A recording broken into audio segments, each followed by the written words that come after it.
Welcome along once again to the Cardiff City Forum. We've got a good panel tonight. We'll talk about various things in some detail, including, of course, City's great win. We've got Keith Morgan with us, who's our man for financial matters, particularly pertaining to CCFC. Derek Brazil, former City player and Republic of Ireland and Man United footballer, we all know and like, I think. And Mark, nephew of Keith Pontin. So it's a pretty impressive panel, all in all. I'll go to you first, Mark, just to ask you about that performance on the weekend. And firstly, of course, coming back from the Plymouth one, where we conceded the 5 goals, that was the way to respond, wasn't it? Oh yeah. And let's be honest, it was an awful pitch. So they had a good 10, 15 where there was a few passes going great. They misjudged the quality of the pitch, maybe. But once they got their rhythm, it was fantastic. I don't think I've seen a better centre-back goal than that Dylan Lawler. I mean, I was gobsmacked. I mean, okay, they sat off him a bit when he was running. I don't think they could quite believe it either. But I tell you what, that guy, that kid's a player. He's. I mean, I don't want him to see him in the top teams in the Premier League and top teams in Europe. What a player! What a player! I'm still shelled. I've watched back about 3 or 4 times. See a centre back do that. I mean, Virgil van Dijk doesn't do that. You know what I mean? It's like, what a player! And it was an all-round great. I thought Ryan Wynn was great. The passing. Yeah. I've always liked Ryan. He had a bit of stick last season, but I always like him when he played. And I think that the mistake maybe last week at Plymouth was he did play, and maybe he could have made a difference if he was on the pitch. I like him as a mop-up kind of player, and I like him as a playmaker as well. He's got a good pass, you know? And we didn't really strike him, but it didn't make much difference, did it? You know, it was everyone was close. It was great. And on a difficult pitch that as well. Yeah. I'm loving it for fair play. Derek, have you ever seen a defender make such an audacious run and score? Even in training, have you seen such a goal before? I was just about to say to Mark, I used to do that regularly. Yeah. Then you wake up. No, to be honest, right, I mean, Lawler is massive. Lawler's class, and the difficulty will be holding on. I mean, he's been out for a while. He was on the bench last week. He may not have started this week if we hadn't have, capitulated against Plymouth. But he showed what quality he is. But I think if you, I've looked at the goal a few times as well, and you have to look at the midfielders and the forwards we got as well. Their movement off the ball, to drag players away. Yeah. I'm not saying it made it easier for Lawler, but other players were worried about him, and but there was 3 or 4 players. The movement they made to allow him to do that, and of course the lad finished it off great. He's got to be an absolute superstar, isn't he? Yeah. I mean, Mark, you made a very valid point earlier on about the state of the pitch. For him to run the length of the pitch and have that degree of control as a centre back, it was tremendous, wasn't it? Yeah. Yeah. Keith, you've been going since 1962. So, in anyone else feel free to say I don't look that old, please. I think you've got a filter on, haven't you, Keith? Yeah, that's right. Yeah, the youth filter. Yeah. So in those 60 odd years, yeah. Wow. Is that one of the best goals you've seen from City, and particularly from a defender? I think so. I mean, of course, he did it earlier in the season to a degree, didn't he, against Orient, wasn't it? Yeah. I remember a similar one with Mark Delaney doing a long run from fullback, but he wasn't the centre back. And there was something, after I watched it on the replay, there was something jogged my mind. We had a left back whose name escapes me at the moment, and he went on a run like that. And it was a cup game at Gloucester. I don't know if anyone else can remember that. What year was that? Can't remember now at my age, but it was a fair time ago. Damon Sale, and we went up there, and he did a similar thing. But of course, that was against people from 4 divisions below us or something. Yeah. Derek's this was asking if it against might have been people in Surly. theory at the same level as us. It won't be Surly. Definitely won't be Surly. No, it wasn't Damon. I saw Damon Thursday night. No. Yeah, I would have been him a bit. But the thing is, like, I mean, what an amazing goal, and the boy is definitely talented. And the problem is, you know, I do believe we will go up this year. It's whether we can hold on to him, because the likes of him and Ruben and Ashford as well. Yeah, a lot of clubs will be chucking money at the club. Don't you think, Derek, that if we're at championship level, I think they probably got to perform at championship level as well, because at the moment championship clubs will be keen to get hold of them. I would think the better Premier League clubs will want to see how they perform, and I'm hoping that we might, even if we do have to sell them, and we'll come up with the finances after. If we do have to sell them, we might get a loan back for a season at championship level to help their development. I think possibly, but I think Lawler, you know, obviously he's played for Wales as well. Yeah, I think you can see when you see a player, particularly like I'm a defender, you can see a defender like him, and he's just so unruffled. And I think he would cope with championship, definitely. You know, Ruben as well. There's been lots of talk about Ruben. It's whether the club accept, you know, if you were the manager of a championship club high up in there and you said, well, I'll give you 5 million for Lawler, you know, he's worth more than that. Yeah. I mean, he's worth, you know, at least 10, 12 million. So I was going to ask you that, Derek, because obviously, you know, as a former professional footballer, you know your football inside out and backwards, you know, and you would say 10, 12 million is a realistic kind of sum, yeah? Funny. I mean, you look at, I mean, the money's gone ridiculous now. I mean, there's championship clubs paying, you know, up to 18 million for players who come from abroad, who are, you know, again, they've never played in the championship, so they've never played in the UK, so it's difficult. But I think for Lawler, if he continues to go where he is and picks up now, because he's been out for a while, if he picks up where he left off before, people are already looking at him, you know, and having played for Wales as well, that's put him in a spotlight. And I think 10 or 12 million for him is quite cheap, because the boy is so talented that if he does well in the championship for us next year, or he does go and Premier League clubs look at him, you're talking 20 odd million. So I'm just hoping Cardiff don't sell him on the cheap, which we've done in the past, haven't we? You know, we've sold players off on the cheap. So I just hope it wouldn't. It'd be great to keep the whole team together with additions. It's such a young squad. Yeah. You know, but I was going to ask, sorry, Derek, just to ask you on that. You know, I mean, I said on the show the other week, and I may well have been wrong. I'm often wrong, as you know. But when the squad you were in was City when we went up, it was that season we got promotion. It was a really small squad, wasn't it? How many players effectively were playing in the squad? You're talking about 13 or 14? It was, wasn't it? It was a tiny amount, wasn't it? That was it. Yeah.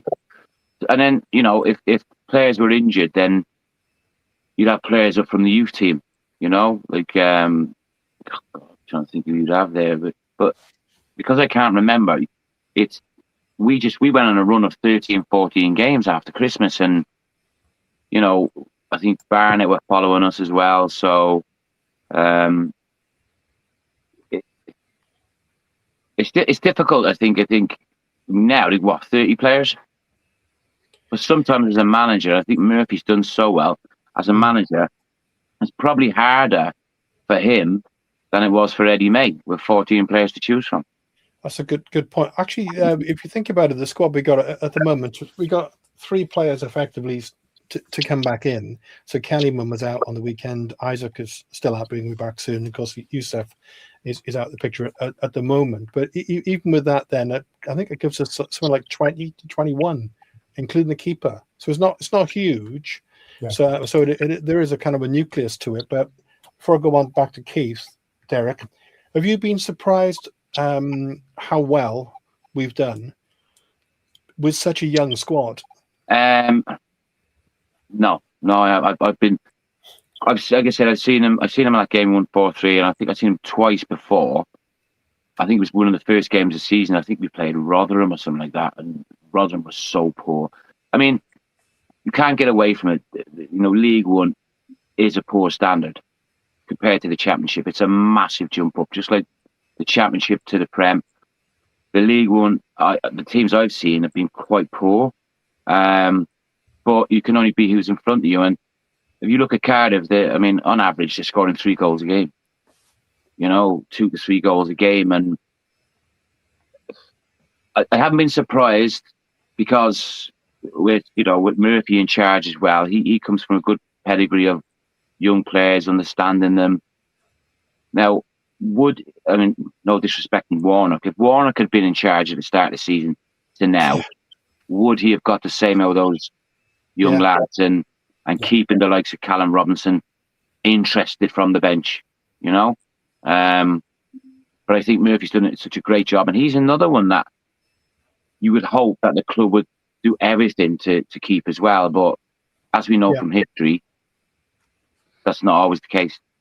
No, funny enough, Keith, talking about BBM, I watched some footage earlier, and when the players were coming off the bus when they arrived, for the match at Doncaster. And all the players came off. It's so different, I'm sure, to Derek's day. They've all got these expensive headphones on, whatever, and just cruising through and kind of nodding, and getting on with their game. Their game head is on, and then BBM comes off and stopping and smiling and taking pictures, and everybody wants to be with him. Everyone wants to be around him, and he's obviously from the same neck and the same part of the world as Derek, not quite the same neck of the woods, but I think he's from Cork. But even so, he's got that kind of he's got a lovely Irish charm about him. He's got charisma. He's got a bit of touch of star quality about him, and everybody wants to be around him. He's doing worryingly well. You see him; he comes across so well. And what Derek just said, does that worry you, Keith, about him maybe? No, I don't think it does. I mean, clearly the players have got respect for him. I noticed that everyone calls him Brian. Nobody refers to him as boss or anything, but he has got their respect, because what encourages me is even at this late stage in the season, he still makes comments that a lot of the players, particularly the younger one, have got a lot more improvement in them. So he won't settle for this is good enough. And I think that's encouraging. In fact, I mentioned it at a trust event we had last Thursday.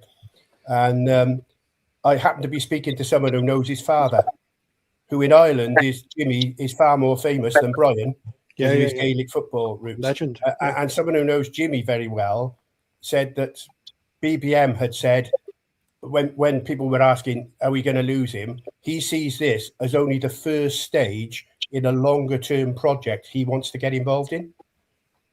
And that encouraged me that appears to be his attitude. He doesn't want a one season wonder and then move on to something else. He sees Cardiff City as a good prospect to be a long term project. Can I say to you on that, Keith, as well? Because obviously BBM he's from Cork, and Cork people are lovely.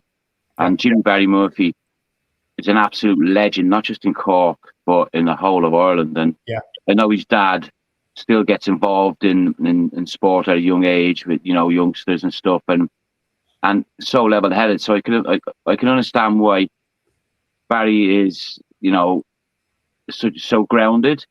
Just to come to your point there is that he may see it as a long-term project, because he would have felt the love of Cardiff City fans this season. Yeah. He would have he's enjoying the players, most of the lads who have come through the system that will follow him. The problem we've got is if he's promised stuff when we get into the Championship by people above, then his hand might be forced. And that, I think he's probably the best manager we've had for a long time now, which makes him the best manager, also makes him quite attractive to other clubs. Definitely. So if the project is from above, this is a 5-year plan or whatever, happy days, or a 3-year plan or wherever it is, it's because he'll know when he goes into the Championship, he will need to strengthen. He will need money to strengthen his team. Otherwise, you're going to be knocking around in the bottom 6 of the league most of the season. And that affects fans, that affects players, that affects managers. So if he's got promises, they need to be stuck to. Otherwise, someone will just go, tell you what, he's done a great job, we'll take him. Yeah. Let me bring Mark back in. Sorry, Mark. You've been waiting there a while. I'm enjoying it. It's okay. It's a great chat anyway, isn't it? So in terms of the managers that have been around in your time in City, where's Brian for you? I really like. I think he doesn't seem to have an overinflated ego or anything like that. But I will take Derek's point from earlier that League One is a poor league. You could argue that he was gifted a good squad of young players, so all he had to do was motivate them to play a certain way and get the best out of them, and he's done that. And the opposition faced, maybe with the exception of this Saturday, the opposition he's faced has been pretty mediocre. I think that perhaps he needs a good test in a championship when he's playing ex-Premier League that have just come down, etc., or a lot more millions in their playing squads, to see if he can really make this young Cardiff, Sunderland. They were a young couple of years ago, and look at them, what they're doing in the Premier League. I think that he's got all the potential to be, a real class manager. I think he's a good work in progress, but I want to get us up the real work start for him, because some of these teams, I mean, I've been to a few games this season, and I've sat there thinking, how the hell are we stuffing these 5-0? Some of them have been awful, and you won't get so much of that in the Championship. It'd be much more of a test for this squad in the Championship. So that, I think he's a good, solid work in progress, and he's doing really well. He's likable. He's obviously got every single one of them players, including players like Callum, Derek said, who would expect you would expect the Callum would start on Saturday. He'd been on the bench, the only sort of nice front type figure. He probably keeping his ego in check by saying, "Look, we'll get you on," and he got his goal. Yeah, it was great that he got a goal. Really pleased with it. But it's like to control players like that and keep it, etc. He showed that he's a real good prospect. He could be one of the better managers we've ever had, like Derek said. Yeah, I got a feeling when he certainly has the potential to do it. Let me just ask you about one more thing, Mark, and I want to go to Keith. With Dylan,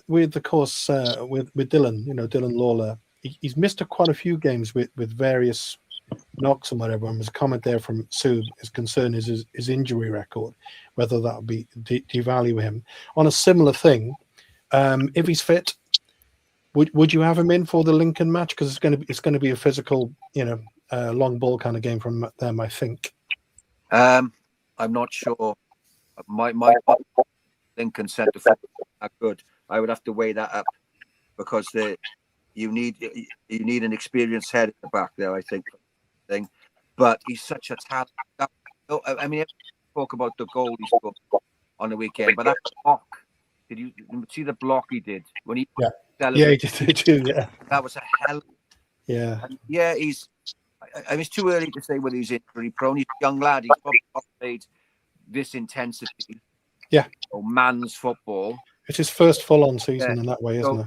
He's going to have his knocks. He's going to have to know his body and know his limitations, etc. But he's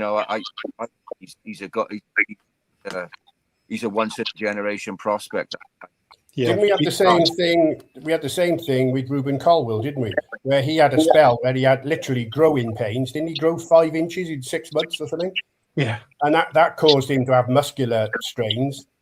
At Dylan's young age, he may have the same sort of growing strain injuries moving forward at the moment. He's very young.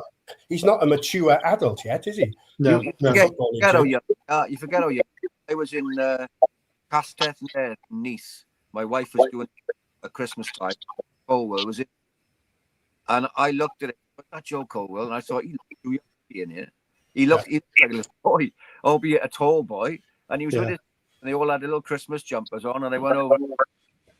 They're like they're like boys, you know. Yeah. You forget how young they are. I mean, Yeah. Was he 20? Dylan Lawler? Is he even 20? I'm not sure he is. He was 20 in January, wasn't he? I There you think. go. Yeah, just turned 20. Yeah. Yeah, he's still a young boy. You know? Yeah. Keith, talking about this, I want to just ask you a little bit, because one of the things you want to talk about a little bit tonight is the finances and your assessment of the finances, because obviously that's something that you do well. So with this crop of youngsters coming through, like Kean Ashford, signing a new contract today, 2030. That's fantastic. Whether he sticks around to 2030 or his value commensurately kind of improves as a result of him having a longer contract. They are a fantastic asset, aren't they, for the club going forward, Keith? Yeah, very much so. I mean, I did an interview a few months ago now, and people said, as a fan, how did I feel about relegation? And I said, it's awful. As a fan, we were all despondent about the relegation. As it's turned out, it's given the club a chance to reset. In a way, it had no option but to invest in the academy and bring these kids through, because we got rid of, was it 12 players at the end of their contracts? Yeah. Because we had to balance out the 10 million quid we lost from being relegated, because you lose about 10 million quid from solidarity payments from the Premier League and TV and media money. And we did very well to balance that out by getting rid of those players. And I don't know, without having a list in front of me, have we missed any of the ones that we released? No. Really? No one springs to mind, really. No. So it was in a way forced upon the club to make the right decision. And I don't think we'd have gone for a BBM as a manager if we'd have stayed scraping up. We'd have gone for a Warnock type manager again, or all these ones that seem to go round on a revolving wheel, get sacked by a club and straight on to another one. Yeah. So that's worked out extremely well for us, I think. Just to ask you about the finances a little bit. I mean, the head from the, we can't go into fantastic detail in this time, but headline wise, 35 million loss in a relegation season, and that doesn't seem to be great. I don't know how that compares to other clubs. What are the kind of headlines, and what are kind of concerning factors, if you have any? When I did the commentary on this, as I said to you, I get to see the accounts before they hit Company's House, but under the strict understanding, I can't release a commentary until they do. But 35 million loss is unsustainable going forward. You just can't do it. The previous year, if you compare them, they say, oh, we only lost 12 million the season before. But I don't know if you can recall, we had 18 million of extra income because someone paid 12 million for a share of the Salah case outcome, and we sued somebody else for 6 million. So we had 18 million pounds worth of exceptional income that year. Without that, we'd have lost 30 million that year. You can't carry on, even with the owner continuing to put cash in. You cannot carry on losing money at that rate. So still some major change has to happen going forward to make it a viable business. So could that be, Keith? Going back to, we said about Dylan Lawler, and Derek said about ballpark figure of 12 million or so value. When there's players, if and when, hopefully we go up into the championship, all of their values are going to go up, aren't they? And so if we then end mid-table towards bottom half, you'd think that would be where the club might be able to recoup some finance. Is that right? Well, I think for the first time for many years, actually last season, we had a £6 million profit from Mark McGuinness, selling him on. So that was been a bunch. Without that, we'd have lost 41 million. But how often can you remember us having players of decent value, but if we do have to follow that option, we've got someone we can sell? And they're all young, which outside increases the their big value. four, and maybe even the top four, who is not a selling club, provided we have a system in place that we can bring in replacements. And do we trust the club to do that? Because we're not going to have every year half a dozen players good enough in the academy to come through and be first team regulars. That's highly unlikely, isn't it? Yeah. So something fundamental has to be done. I mean, you cannot run any kind of business. I don't care if you're engineering or a football club. You can't have income of 26 million and just your players' wages are 29 million. Yeah. So, when you're losing 3 million before the cost of running the club, it's not very good, is it? Well, just to talk about that, just to say to Mark, I don't know, Mark, whether you want to go out and come back in, because there seems to be a sound issue, and somebody said you might to improve. Might just be if we come back in, you might be fine. Sorry, Mark. Keith, Sheffield Wednesday, right? As an example, look what's happened to them. Okay, like relegated in February. And it absolutely kind of decimated. Yeah. This thing with finance and financial fair play and all the rest of it, you've got to really take account of it, haven't you? You have to. That's going to be even more important going forward. This a lot of fans, like me, I want to go along to a game, watch the team, play well, and be entertained. But in the financial background, loads of clubs are still in danger of going bust. I think at a quick glance, when I saw the Cardiff figures, there were 6 other League One clubs that had lost more than 20 million. I mean, how do you run a business like that? You can't do it. And this financial fair play, of course, the accounts we're looking at now are May 25. We were Championship club. So they do this on a rolling 3-year basis as a Championship club. Now, this season, we're on a salary cap, a different method altogether of making sure we're compliant. And I've had confirmation from the EFL that we were compliant despite that big loss in that year, because we made a lower loss the year before and we broke even the year before that. And you're allowed to add back things like investment in the academy and women's football and ground improvements. So we were within the ceiling allowed. And we've stayed within the ceiling allowed of, it's 60% with some adjustments. We stayed within that this year. Now, when we go back up next year, we'll be back onto profit and loss test. But at least we'll get our 10 million quid back from, media and solidarity payments. Yeah. Keith, can I just ask you, who's in charge of the P&Ls then, the profit and loss? Within the club? Yeah. Basically, Ken Chu is CEO, but doing all the work is the finance director, Philip Jenkins. He's the finance expert within the club, and he's the football finance expert. He has to deal with this separate body, the EFL set up, who monitors what Cardiff are doing financially. Yeah. So if we win the league this year, in terms of prize money, what did the club get for that? I think it rhymes with Porthcawl. What you do get is the right to earn those extra media monies, probably sell more season tickets, things like that. There's more money to be generated on the top line when you're in that league. It's a bit like what's the League Cup these days? Carabao Cup. Yeah. I think if you win the Carabao Cup, the prize for the winner is £200,000. Compare that to the FA Cup. Yeah, but it gets you into Europe and things like that. So it's the spin-offs from that success, really, that gives you the financial benefit. Okay. Thanks, Keith. I know you've gone through all that in detail, and there's a spreadsheet with the breakdown that I think fans can access. I think with detail at some point. I've also said as well, Steve, that they can through the contact on the Trust website. If they've got any specific questions to ask, good. We'll batch them together and we'll try and answer them as a group. Brilliant. Yeah, thank you, Keith, and thanks for doing that really, really important thing for the club and the fans. Big question for Derek from somebody called Richard Lewis, who I believe you know, and he says, Derek, who has the worst refs, League One or Cumbria South?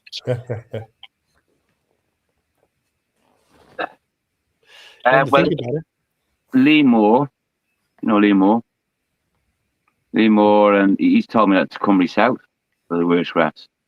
But when we win, when we win Extra Thomas, they're great, aren't they? But I gotta say that I think some of the referees they're not helped by the linesmen, and I think if you look at the League One now, there's no VAR. Cymru South is way so million miles away from League One, but I think I know what Richard Lewis is saying because he comes to a lot of True Thomas games. Yes. And the standard has been pretty poor this year, I would say. By last year's standard of excellent last year. So Derek, I know he's kind of being a bit playful there, but one of the things that a lot of fans have picked up on in this division, you said about the chasm between League One and the Championship, the standard of refereeing also seems to be, massively weaker at this level. And one of the things put forward was the idea that a lot of the referees are having to deal with all the VAR stuff, so that therefore you get a lesser level of refereeing at this level. My concern with it is sometimes there's some quite shocking, dangerous play going on, people picking up nasty injuries and all the rest of it. And it just seems to be a bit of a free-for-all at times. But I think it's quite simple, really. It's you got Premier League, which you probably, you've got the best players, supposedly. You should have the best officials. Then you go down to Championship. Then some of them are not good enough for Prem. Then you've got League One referees who are not good enough for Championship. League Two referees not good enough for League One and Championship and so forth. I just think it is what it is in terms of, Mark said about the quality of most teams in League One is pretty poor. I mean, a lot of non-league teams would probably beat some of the teams in our league. And the same goes for the officiating. They're in League One for a reason, because they're not good enough to ref in the Championship. So they are going to make mistakes. They are going to not be as good. So I just think it is what it is. I don't think you can, saying that if you're the Premier League referee, come and ref in League One, I imagine he'd do a lot better job than some of the League One referees, because I think he'd be less lenient as well. Aren't they? I mean, the thing is as well, Derek, that the League One referees are effectively trainees themselves, aren't they? Yeah. And if you see that, a lot of them, I think, I'm not entirely sure, are part-time professionals. The difference between what they get paid for officiating and a Premier League ref is huge. But it's key. This common sense, right? Because I know this analogy is probably wrong, but my daughter Ava, right, plays for Court Rawlin, and she plays on the 16 girls football. She's had referees there, and if you've ever watched the girls on the 16 game, they can be quite bitchy. The girls, I think it's very intense. It's great to see, and I've seen some young referees ref that, Ava's game so much better than like some League One referees or Championship referees, because they don't use common sense. Some referees are like, they're not part of the game.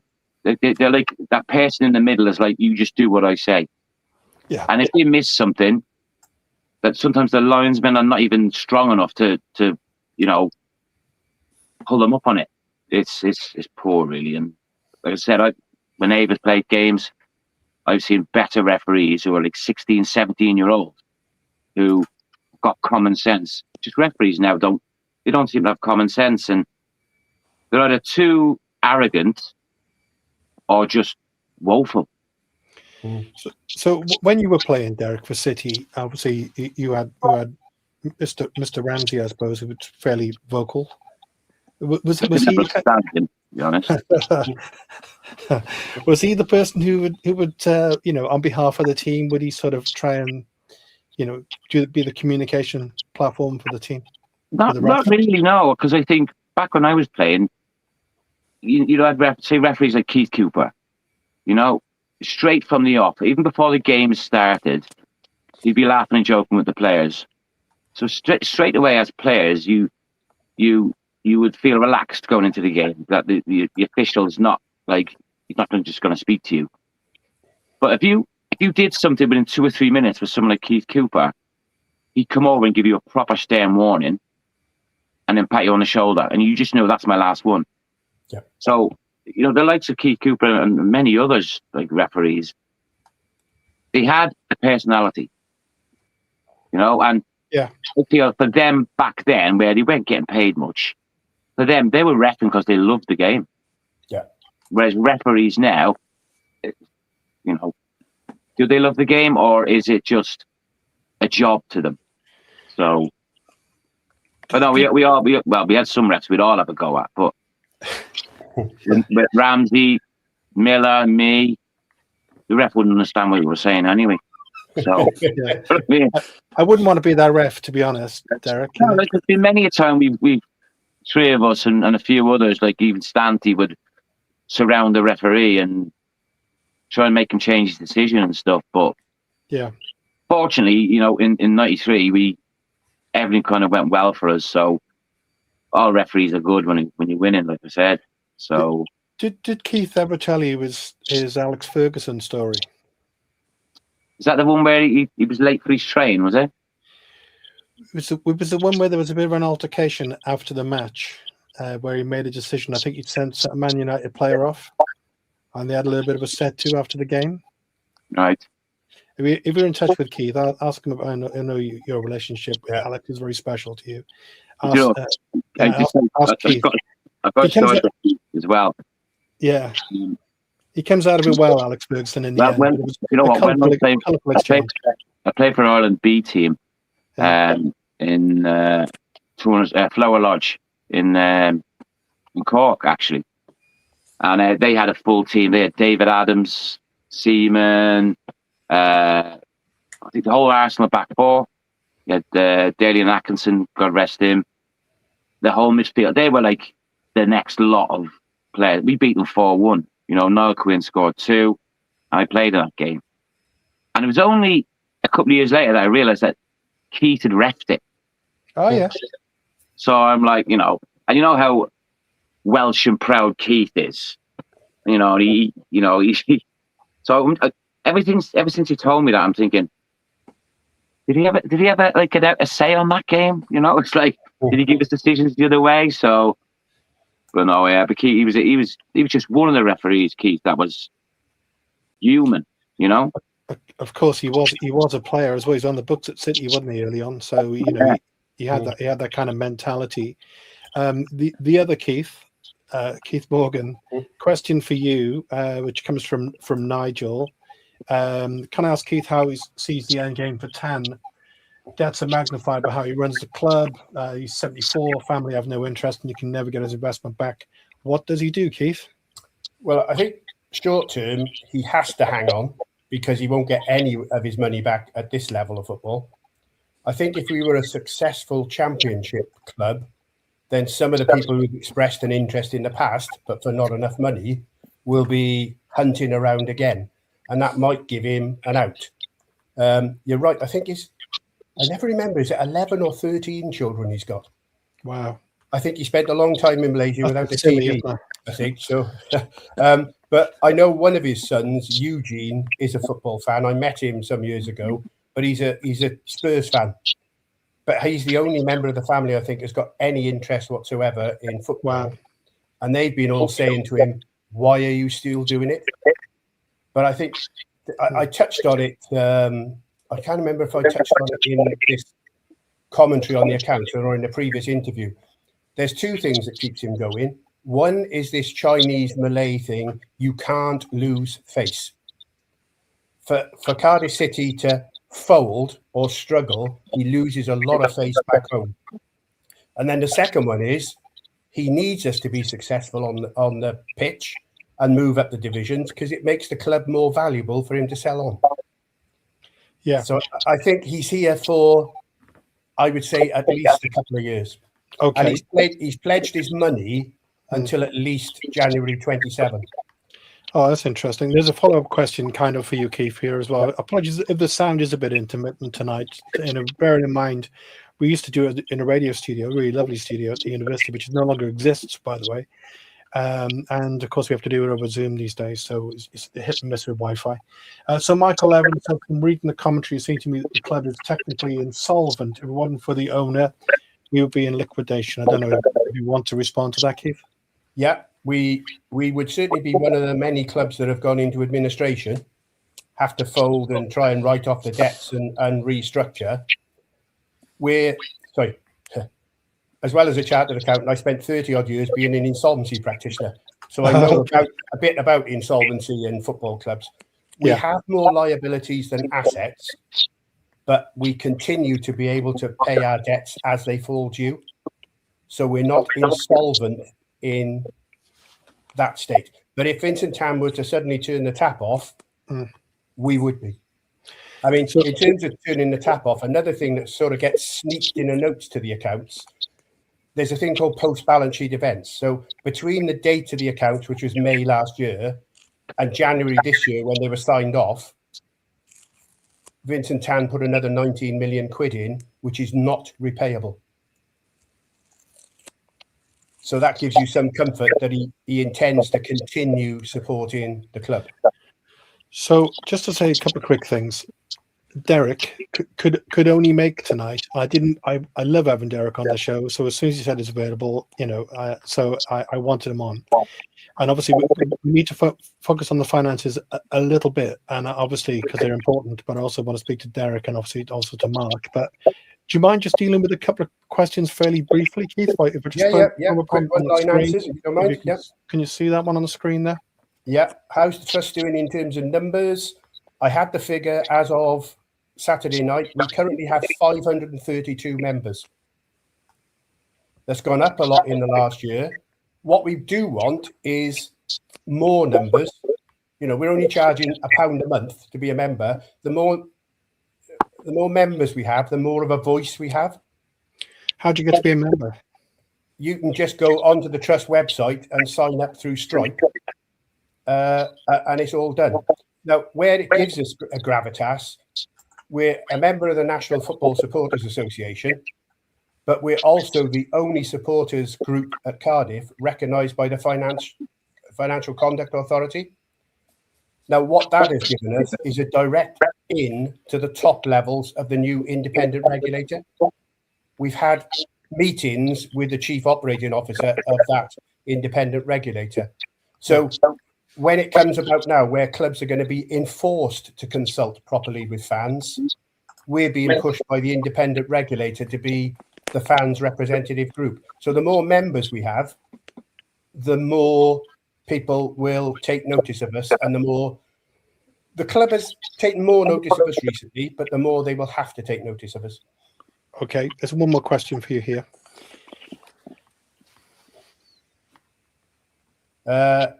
Which is a good question, actually, isn't it?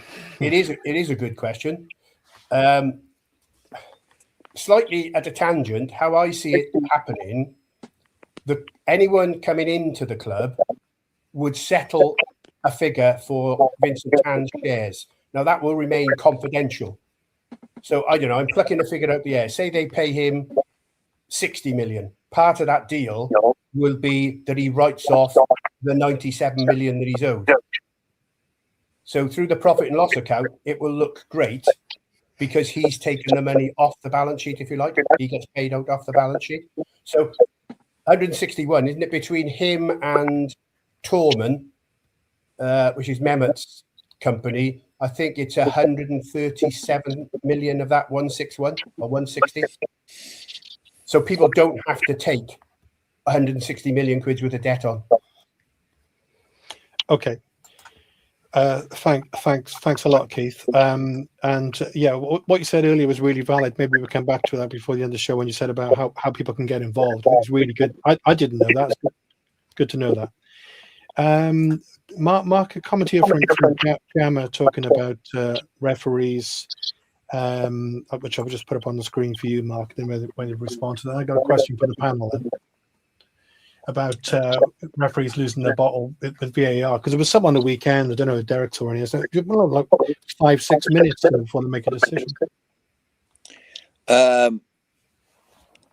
Yeah, I think it's still all a bit of a mess, this VAR, isn't it? It's just I don't like it at all. I know that some people do, but it's just spoiling the flow of the game, in my opinion. It's just a bit old fashioned. I like if a ref makes a decision and agrees with his linesman, and that's the decision. I know that there's been a lot of controversial, wrong decisions in the past, but it just spoils the flow of the game. And some of the decisions it takes so long to decide whether it's a pen or the handball or whatever, and it's just I don't like it, but I do agree with that comment. It is they do it does affect the refereeing for sure. When you've got if you're not the sole guy making the decision, if you've got someone watching on screen, you're basically going to be second guessed, aren't you? So yeah, I agree with that. Ironically, of course, if VAR or VAR, whatever we want to call it, if it existed when we were last in the Prem, you might well have stayed out. But there you go. I think Derek, what's your thoughts on that? VAR is here to stay. Yeah. It is. And some of the decisions they come up with just take too long. There should be a limit of 2 minutes. If you've got 2-3 referees in Edgeley, Stockley Park, wherever it is, they've got 2 minutes to look at it. You only have to look at something twice, maybe. That's it. And go, yeah, that's the right decision or wrong. This 5-6 minutes, and all these different little angles, it's just too much. And I think it's killing the game a little bit, because someone scores an absolute worldie and the fans are celebrating, and the next minute VAR comes up, because you've got players now go round the referee now in the Prem, just when a goal goes in, just to see if he'll have a look at it, if there's slightest check, even if it's nothing there. I mean, you look at the Chelsea game last night, Sanchez in goal, claiming that he was pushed.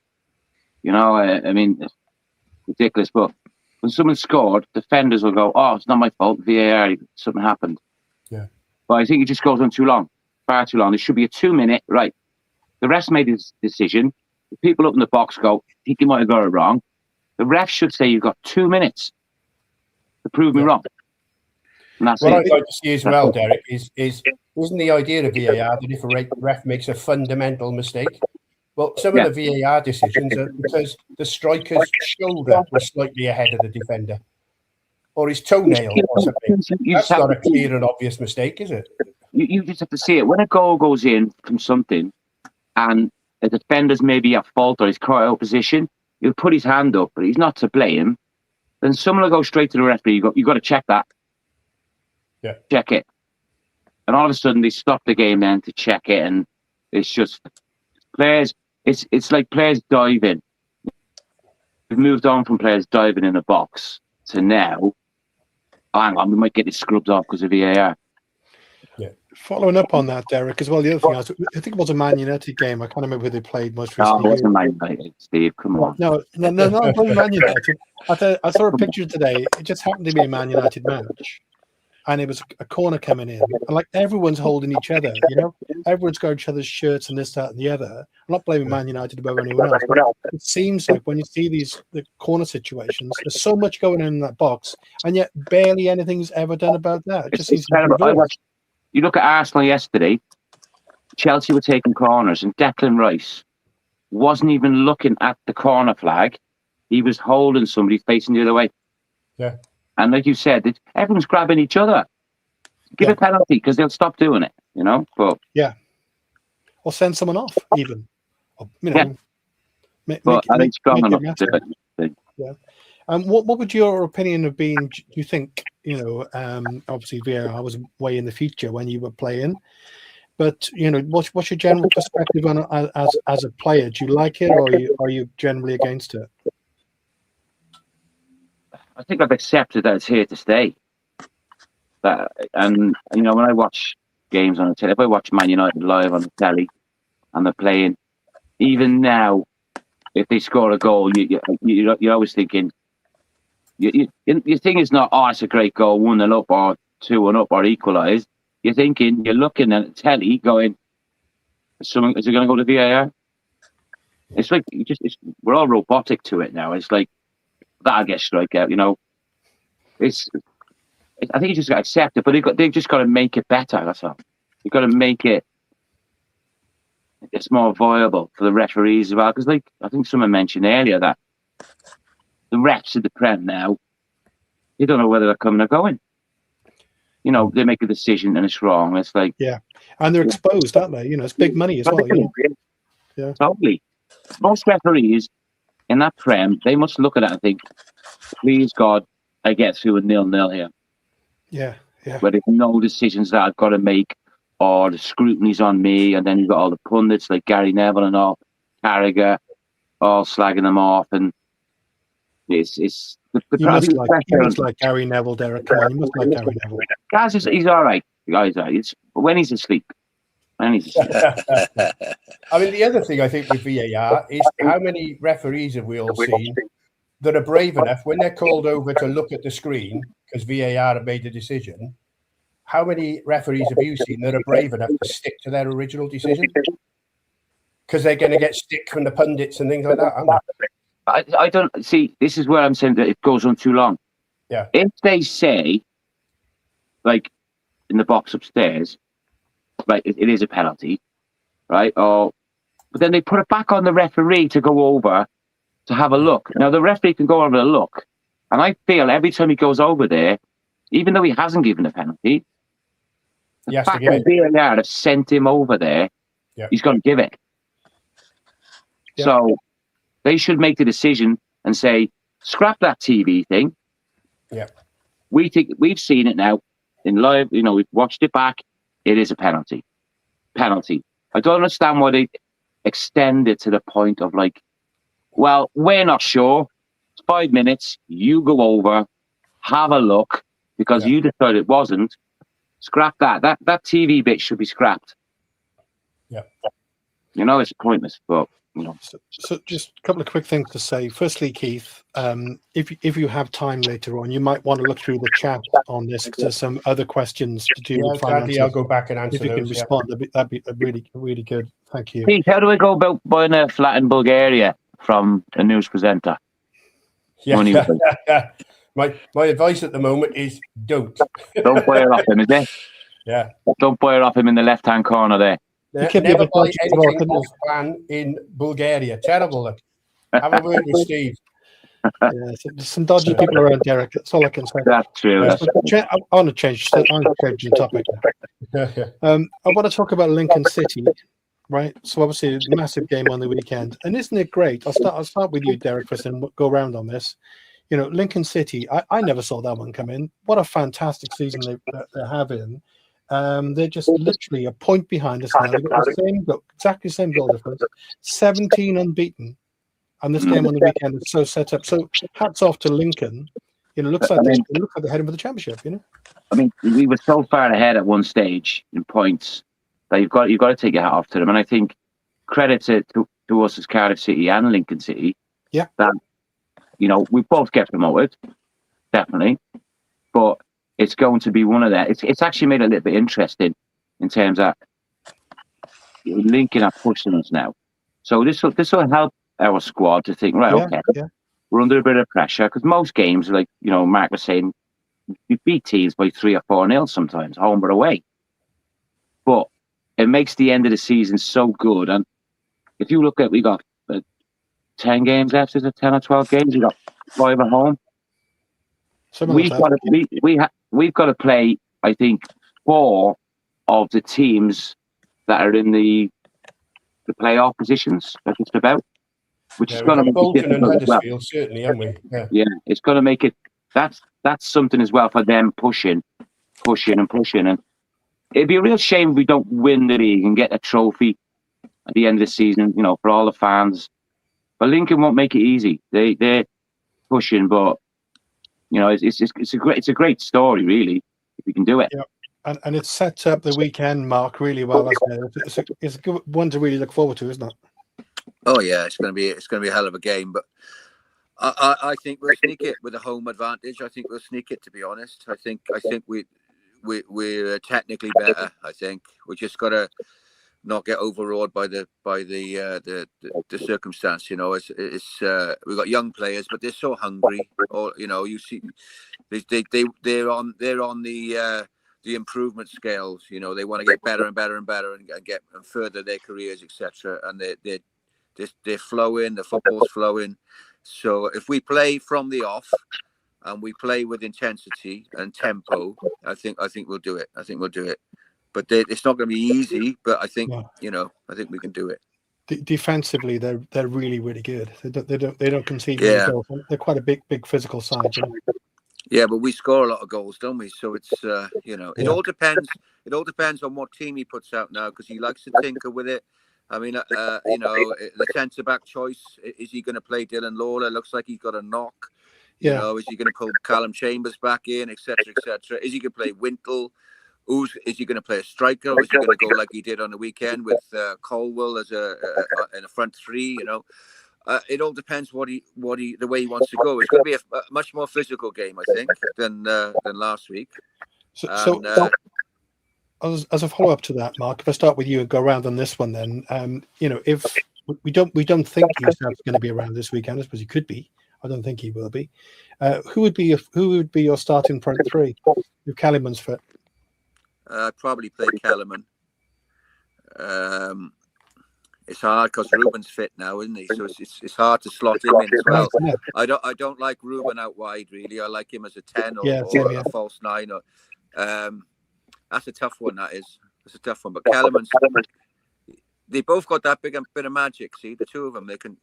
Ruben perhaps controls the game a little bit more. But it's hard. It's an hard one. I can't make that decision. Okay, Keith, same question to you. Who would be your front three? I think a narrow win for us. I mean, all praise to Lincoln. What they've done is they've played all season to their strengths, which is this physicality. Yeah. Early on in the season, I must be honest, and thought our very young players were likely to be bullied by the big old defenders, and they've stood up to it far better than I thought they would. We're not playing against small centre forwards, are we, in this league? They may not have the talent our players have got, but they're certainly physical. And our players, I think, have stood up very well to it. Yeah, and Derek, firstly, have you been impressed by Lincoln City, doing so well? And how do you kind of see it going on the weekend? Yeah, like I say, they are physical side. I've only seen a few of their games, but I would start with Callum Robinson up front against them. Experience. If you can run him a little bit, and then Kellyman has been an outstanding signing for me. I would probably start him as well. But I think, is a draw the worst result for us, or is it better for Lincoln? It's going to be better for them. What have we got to follow? We got Barnsley, Port Vale, and teams like that to follow. So it's not as if we're going into which on paper looks a very tough run, is it? But that's what I'm saying. It's going to be, we're both having 10 or 12 games left. Yeah. I think we will win on the weekend, and I think it will be. I went down to that game. I said it was 4-3, and the atmosphere. I went to the Swansea game as well. The atmosphere. Once the crowd get going, that will spur our team on. Yeah. And I think Lincoln probably they won't be used to that with a lot of the grounds they go to. They're bringing just about 3,000 or thereabouts, right? When we took 3,000 on the weekend. Yeah. But 3,000 for them is a third of their home crowd. The crowd on the weekend was 9,000. We've got 20-odd thousand in City. It's been fantastic, and I think because they've done so well, 17 games unbeaten, the crowds are going to come out. But I think the atmosphere on Saturday is going to be absolutely unbelievable, and I think we've sold over 21,000 tickets for the home areas already. So that's 24,000. Yeah. Yeah, it should be. It is. It's the first versus second. It should be like that. So we're all going for a kind of slight City win, are we?